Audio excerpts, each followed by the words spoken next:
I will tell the story of my life so far.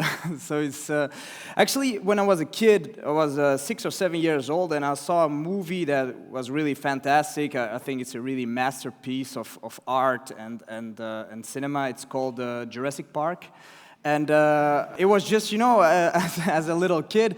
When you see movies, you think it's reality. You think it's like dreams coming true. And I saw all those animals, and I thought, wow, what the fuck is that shit, And it was there were dinosaurs, and I was really interested in dinosaurs. I was actually a really dino freak. I had all the books, and my dream at the time would be to look for dinosaurs in the ground and stuff.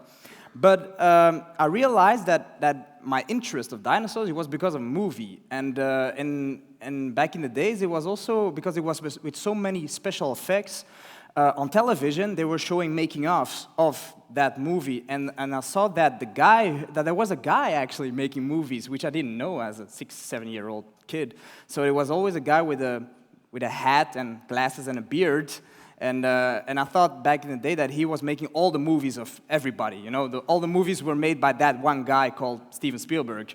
And then I thought, I want to have his job. So when I was a kid, I knew that I was going to be a filmmaker one day, even though it looked very far because it's from Hollywood and it's from America and it's millions of dollars and shit, So although I was a little kid in Antwerp, it was no doubt about it that I would make movies. And if I could, I would have started making movies when I was 6 years old. But yeah, I didn't have a camera, and I didn't really know how to tell a story yet.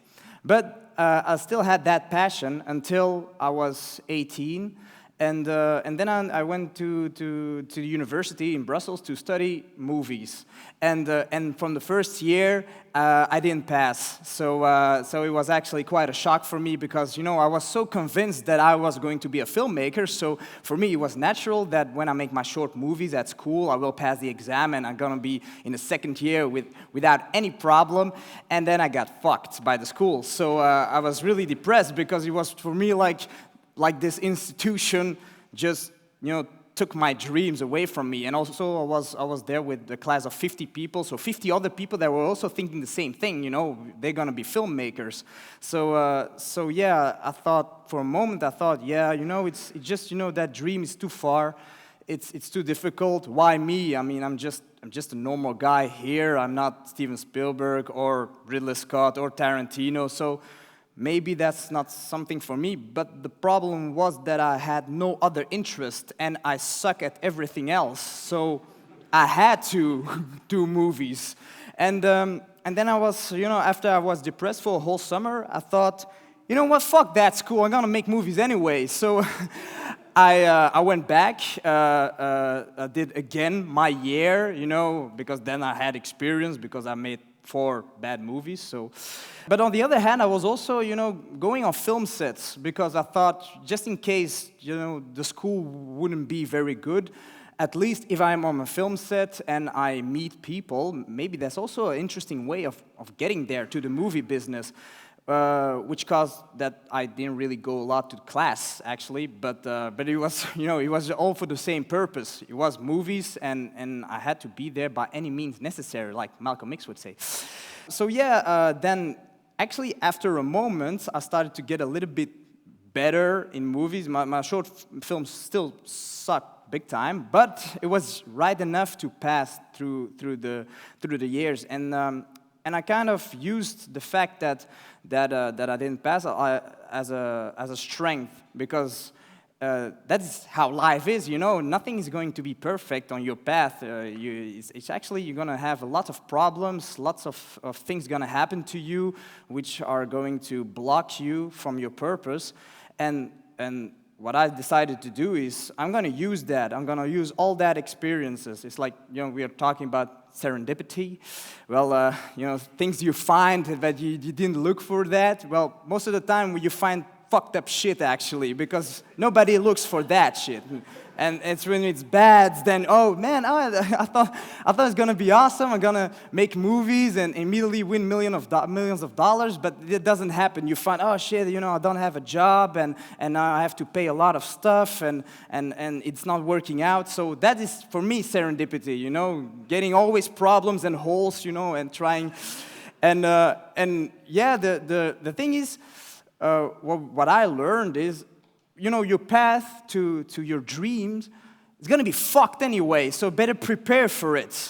So because if you prepared for those problems, well, it's easier to continue. Because otherwise, you're living in a happy dream, and then you realize, oh, the world is not like that, and then you get depressed, and you say, it's nothing for me. You're gonna in a corner and cry, and then you're fucked. So so I used that bad experience to fight, actually, to prove even more that I had to be a filmmaker, even though some people didn't believe that I had it in me.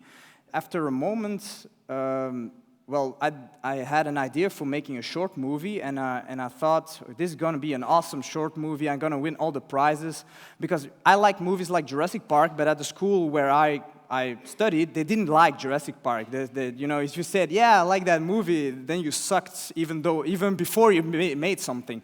What they liked was very artsy movies that win prizes in the Cannes Film Festivals. Movies by a pitching pong, cool.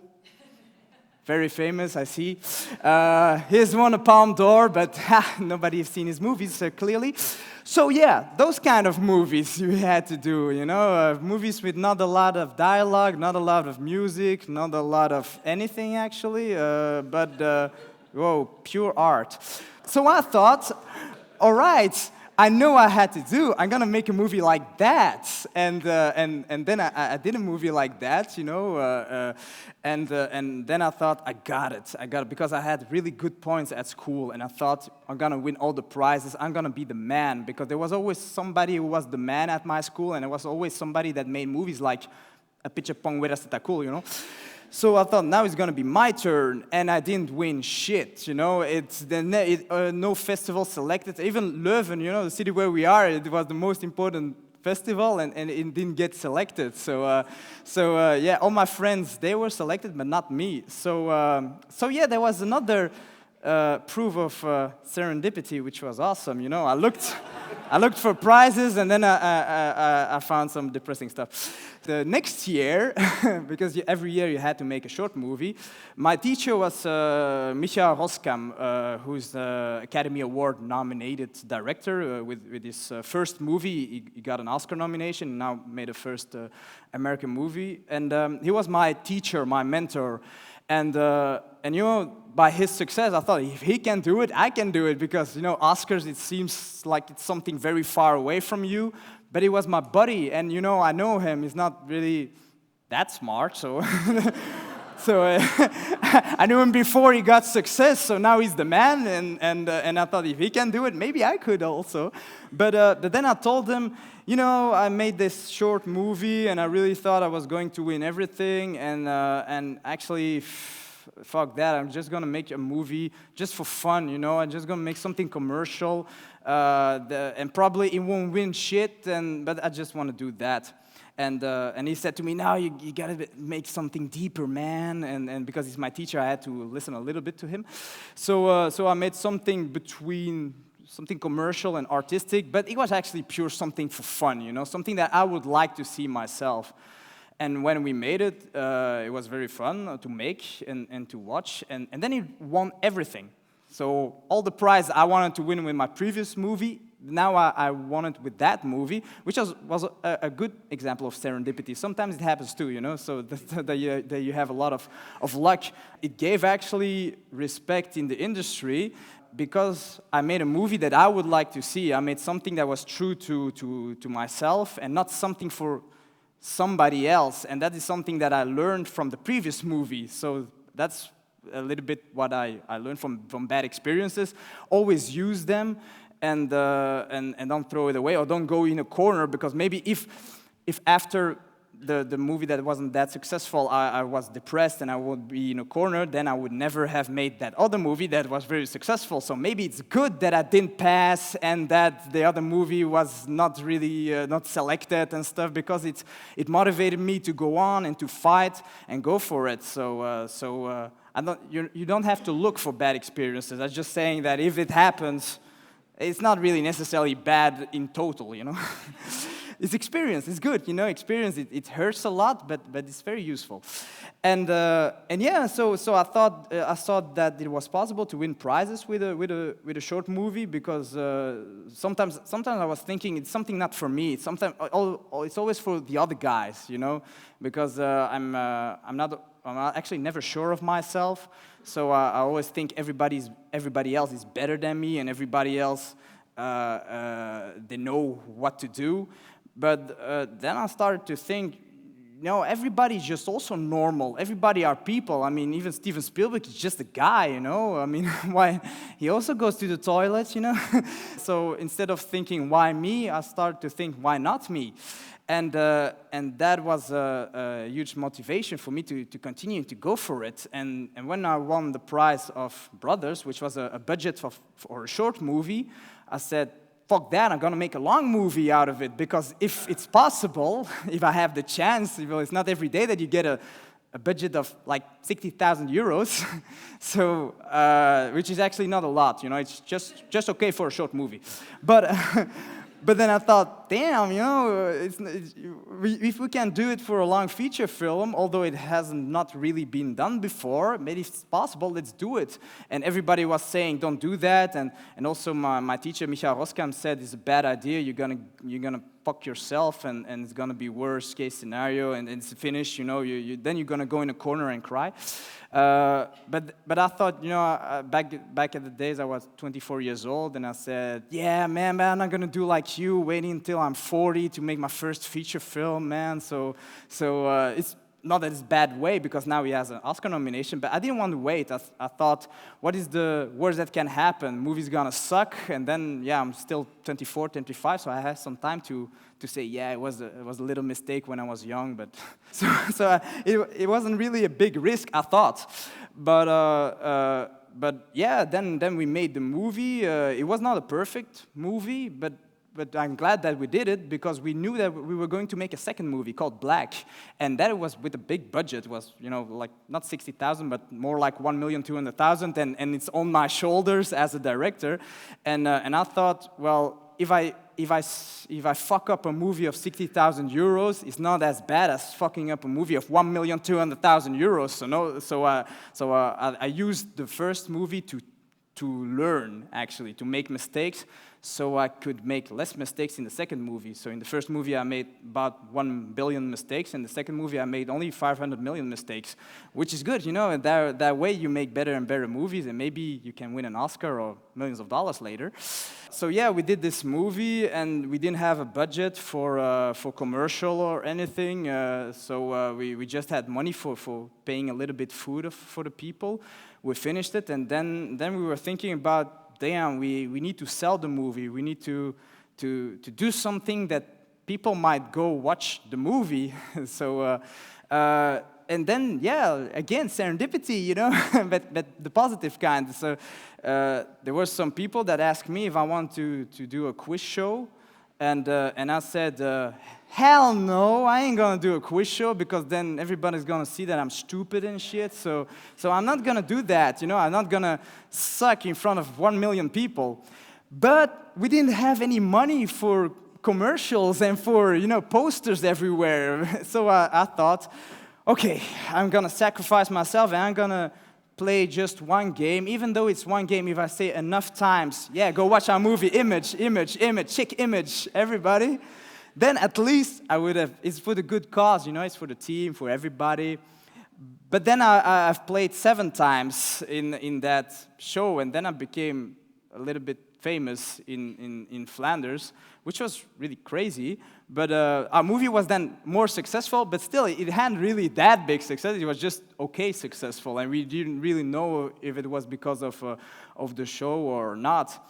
But they were talking to me, all my colleagues. They said, hey, if you win the final, then we're gonna have really a lot of viewers.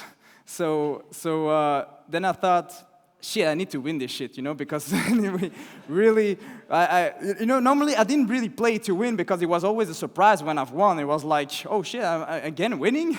But then for the final, I was thinking, well, I'm 5 meters from the end line. I'm not gonna quit now, man. I'm gonna go for it, knowing that it would be very difficult and probably a big chance that it wouldn't work. Also because I'm just a normal guy, and if you see everybody that has won that show, it's like they're very famous and awesome, and also 10, 20 years older than me. So I thought no chance that I could win that, but I had something like, fuck it, let's go for it, and we will see. I had the chance to do that, and then I went for it, and I've won that shit. So, which helped me to make of our first movie a huge success, because actually the movie was going to go out of the cinemas, but after that I won the quiz. It went on for 2 more months. So yeah, I had just the mentality that if you have a dream and you go for it, even though everybody's gonna say to you it's not gonna work, it's gonna get fucked, you're gonna have problems, just keep on going for your dream, and it's possible. It's actually possible for everybody, because I can say I'm not special, or I'm not a genius or so. You can probably watch me talking that, I hope that it's something smart that I said, but I think it's very stupid what I just said now for 15 minutes. But yeah, it's just, I'm just a normal guy, and still, you can do it. So for everybody of you that think, special stuff is just for other people, not for me, you're all special, because nobody is special. That means that everybody is special. That's what I think, And it's like a last thing, because I have like 25 seconds now. It's like this TEDx stuff. I get a lot of emails. You want to do this and that, and I don't really know what it's all about. So I said yes to this because, I thought it might be cool. This is serendipity, I never knew that I was going to do a TED Talk, but there you have it. I just did my first TED Talk, and I hope it wasn't fucked. Thank you.